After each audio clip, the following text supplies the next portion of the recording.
حضرت بلال حبشی رضی اللہ تعالیٰ عنہ رسول پاک کا وصال ہوا نا، حضرت بلال نے منہ سے لفظ ہی کوئی نہیں ادا کیا.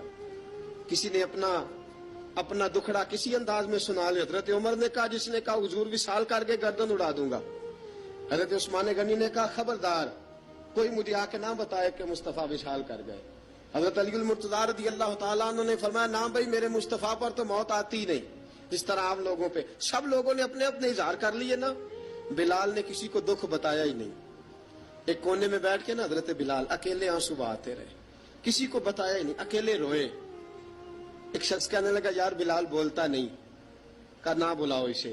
عصر کی نماز کا وقت ہوا نا تو وہ بلال جو کعبے کی چھت پہ بغیر سیڑھیوں کے چڑھ گیا تھا، وہ بلال جو کعبے کی چھت پہ بغیر کسی سہارے کے چڑھ گیا تھا، اس بلال کو کہا کہ بلال چل ذرا آذان پڑھ، مسجد کی چھت پہ چڑھ جا.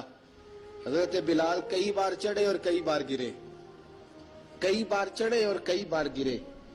حضرت بلال حبشی رضی اللہ تعالیٰ نے آواز دی، کہا سلمان میری مدد کرنا، میری مدد کرنا. اب مجھ سے چڑھا نہیں جاتا، اب مجھ سے جایا نہیں جاتا. جناب سلمان فارسی نے بھی سوال نہیں پوچھا کہ بلال تو بیمار ہے، یہ نہیں پوچھا. حضرت بلال کو دو چار صحابہ نے اٹھایا، چھت پہ پہنچایا. بلال نے اذان شروع کی. جب کہا نا اللہ اکبر اللہ اکبر، وہ آواز جس میں بڑا سوز ہوتا تھا، بڑی درد، بڑی بلندی ہوتی تھی، بڑا جوش خروش ہوتا تھا، آج وہ آواز دب گئی. جب بلال نے کہا نا اشہد ان لا الہ الا اللہ، حضرت بلال رضی اللہ تعالیٰ عنہ نے تھوڑی دیر روک کے سانس لیا. جب کہا نا اشہد ان محمد الرسول اللہ، جو سارے چپ کھڑے تھے نا ان میں سے ایک بابا رو پڑا، جس کا نام ابو بکر صدیق تھا. جب حضرت ابو بکر صدیق کی آنکھ میں آنسو آیا تو حضرت بلال چھت کے اوپر زمین پہ گرے، زمین پہ گرے اور کہا ابو بکر یہ ڈیوٹی کسی اور کی لگا دے، یہ ڈیوٹی کسی اور کی لگا دے، اب میری روح اجازت نہیں دیتی، مصطفیٰ کریم کے بعد مجھ سے اذان نہیں پڑھی جائے گی. آپ نے واقعہ سن رکھا ہے کہ ایک بار صحابہ نے بلایا، دوبارہ آئے، حضور خواب میں ملے. کہا بلال تو آتا کیوں نہیں؟ بلال چھوڑ کے چلے گئے تھے. فرمایا اب میرا یہاں دل نہیں لگتا.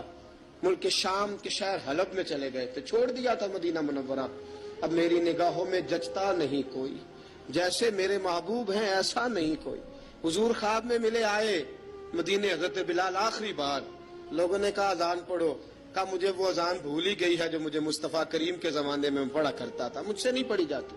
نہ مجھے کہو، میں کیسے پڑھوں؟ امام حسن اور حسین نے آ کے دامن تھاما نا تو کہا بیٹا میں تمہاری نانی کا بھی نوکر رہا ہوں، میں تمہاری ماں کی چکی بھی پیستا رہا ہوں، مجھ سے کوئی فرمائش نہ کر ڈالنا. میں نے نوکری کی ہے اور مجھے اگر اللہ نے توفیق دی تو میں تمہارے بچوں کے پیر بھی دھویا کروں گا. لیکن امام حسن رضی اللہ تعالیٰ عنہ نے فرمایا بلال ایک بار تو اذان سنانی پڑے گی. سنائی بلال نے اذان. کوئی گھر مدینے میں ایسا نہیں تھا جہاں سے رونے کی آواز نہ آئی ہو. حضرت عمر فاروق رضی اللہ تعالیٰ عنہ اپنے زمانے میں شام گئے تو جناب بلال حبشی رضی اللہ تعالیٰ عنہ سے کہا کہ اذان پڑھو. حضرت بلال نے فرمایا میں پڑھ ہی نہیں سکتا. بڑی ہمت کے بعد اذان پڑھی اور جناب بلال نے کہا تم اگر روئے نہ تو میں اذان پڑھوں گا. رونا نہ، وعدہ لے لیا. حضرت عمر تو نہ روئے لیکن معاذ ابن جبل نے رونا شروع کر دیا.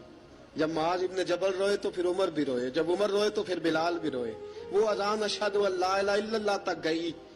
رسول پاک کے بعد پھر اذان اس سے آگے بڑھ نہ سکی.